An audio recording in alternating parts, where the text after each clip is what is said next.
Hi, this is Kerwin Brown, and welcome to another edition of On a Roll. And today I'm with Jill Stang. She is Vice President of Sales for Lesaffre. That's correct. Fairly new position for you, and so very, very exciting. We usually start off with some either ors. Okay. To kind of warm the conversation up, so we'll warm that up. So just say your favorite. So podcast or book? Podcast. Totally. Okay, you got Very a favorite podcast right now, or? I don't. I picked the two because the third hobby that's forced on me are my 3 children. So, yeah. They come first. They come when first. I get a moment of solitude, I choose to listen versus read. Yes. Yeah, exactly. Donuts or brownies? Donuts. Okay, all the way. Sure. Cereal or oatmeal? Cereal. Yeah. We eat a lot of cereal in our house right now. Yeah. So if I have cereal in the house, it's sweet. It's like Frosted Flakes or Captain Sugar Smack, Crunch. Captain Crunch, any of Crunch those. berries. But then I can't have it because I would eat it solid morning, day, and night. Yes, So, yes. Bagel or English muffin? English muffin. Morning person or an evening person? I am a late morning person, Okay. if I can get really you can- particular. you can tweak it a little bit. A little late morning person. And favorite baked good? Favorite bake, a croissant. Right, just a good, Yeah, just fresh. a very solid almond croissant if I get really if they particular. cut it. Yeah, So, exactly. so it's not a croissant, but it is a laminated product. These are called casitas, I think. And so I thought we would just try one and see. And All it's right. got guava in the inside. So it looks Guava. incredible, and some cream cheese. So this might be a little messy, but I'm going to take We're a gonna go for it. Uh-huh.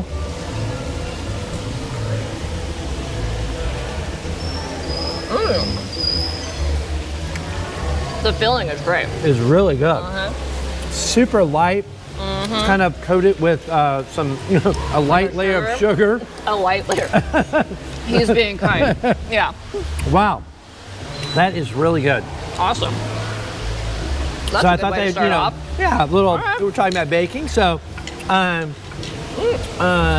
me. I like to talk about path to baking. So you've been in the Yeah. industry about 15 years. Yeah. K-State Bakery Science. That's correct. But you didn't start at K-State. So tell me a little bit about your path to baking. My path to baking, a bit unique, but not unique for the industry. So I grew up mostly in Wichita, Kansas. I have a father who has been in his baking career his whole journey. Yeah. AIB grad, right, grain science grad.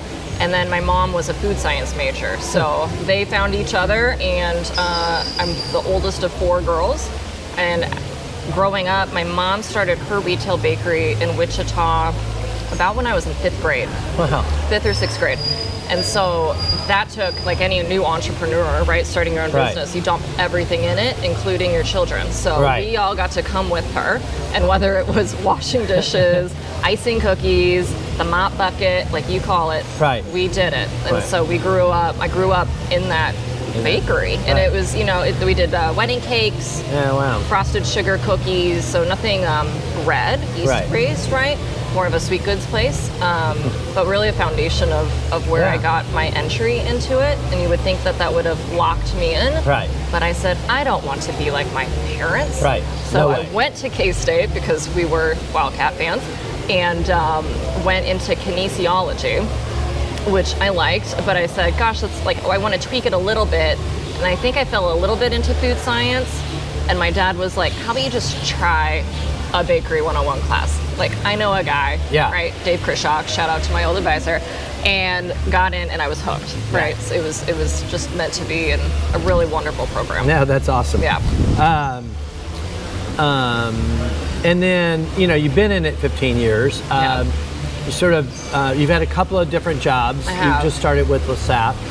Probably more technical jobs now in sales, but maybe why do you keep coming back? You're science, you have a science background, you're technical.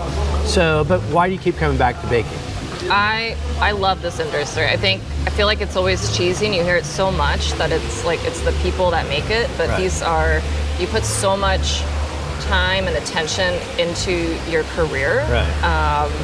that you want to be surrounded by really good people, Right. and they become your friends, Yeah. right? Whether or not you've left an organization like I've done recently, Right. right? And you leave in good terms and good standings Right. for another really good opportunity with Yeah. really good people. Right.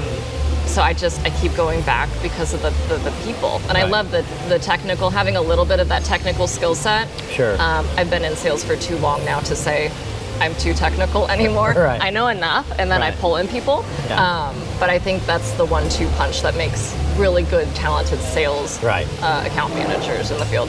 And it's such a small industry, as you know. Yeah. You want to stay connected. You know, so many people, of course, change jobs or whatever. Yeah. But you would go to a lot of the same events, and but you stay connected, and Yeah. you just never know when, you're going to help somebody out with something else or whatever. But yeah, Exactly.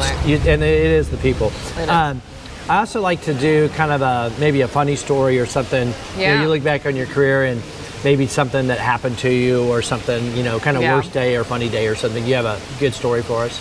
So it's more of a funny. Before I started full time in college, we had an opportunity to do internships, Right. and I had 1 or 2 actually with Nestle Hot Pockets. And it was a really cool. Hot Pockets were the deal. Like when Jim Gaffigan's skit days, Oh, right? yeah. That was like the prime. That's Yeah. when I did the internships, and I had an opportunity to go to one of their facilities. I think it was like East Coast Kentucky. Huge place. I think they make 900 Hot Pockets a minute. Right. It's a beast. We had a shift, I would think it was like a 3 a.m. plant shift to do a ham and cheese, right? Renovation type of thing. Knocked it out, hit a flight at like 10 a.m. to come back home. And I sit down, get my stuff unpacked, and I'm exhausted. And the guy next to me said, "Did somebody bring pizza in?" And I'm like 20 years old, and I just like turn beet red, and I'm just I probably just like cower. And I'm like, oh my gosh, I reek, right? Like, yeah, you and you can smell- say that in any kind of plant, Right, but especially a Hot Pocket Yeah. plant, that will stay with you. Your hair, Yeah. your skin, It's everywhere. So Yeah. yeah. I can't. I mean, Yeah. I can't think of. Can't help but go Hot Pocket. Yes. The exactly. the Gaffigan Yes. skit. Yep. You're involved lots of different organizations, and certainly around the Women's Bakery, and Yes. connected in that. And I think maybe coming out of K-State, there's so much of a mentorship. There is. With so much of the the younger folks and getting Yeah. them involved in the industry and things like that. Yeah. So talk a little bit about maybe your heart for mentorship or just leadership, and kind of what you want to pass on to the next generation.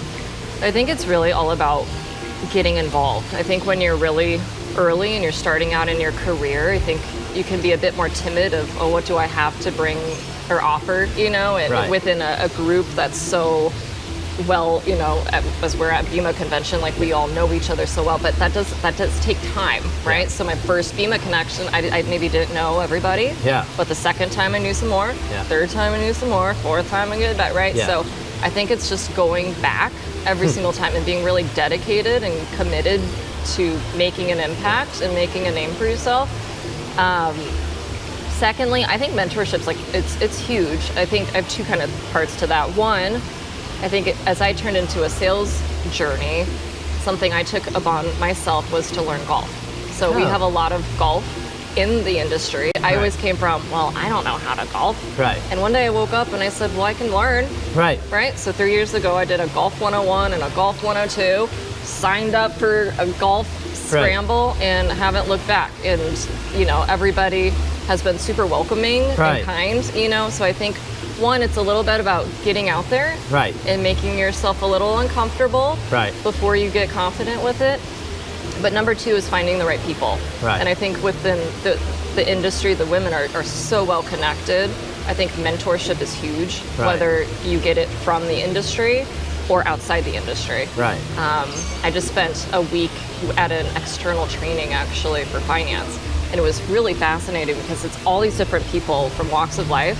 Right. But we made connections in those 6 days Right. that will really live on. Right. And there's several people from food industry there. So it's just about getting out there. Yeah, I think that I love that what you said about you got to put yourself out there. You do. It may not be your most comfortable thing or whatever, but Yeah. you come to a convention, any of our conventions in the industry, and it's hard. You don't know anybody. Maybe you're young. You don't need so. Yes. But just get out there. We encourage people to get on a committee Yes. or just do something. Go to a dinner or whatever, and then Yeah. you meet a little pocket. And then I Yes. always think it takes about 3 or 4 years to really get comfortable. You can see new people come in the feels industry. exactly right. First year, you're just a fish out of the water. And then the second year, and You're then like the on the third year. perimeter. Yeah. and then you start to get connected. And I do think that so many of the, whatever that next, a little bit older or whatever, there's so many people that really want to pull you in and want to get you connected, you know. Yes. And I like how we treat our students in this industry, you know, with the K-State students or wherever.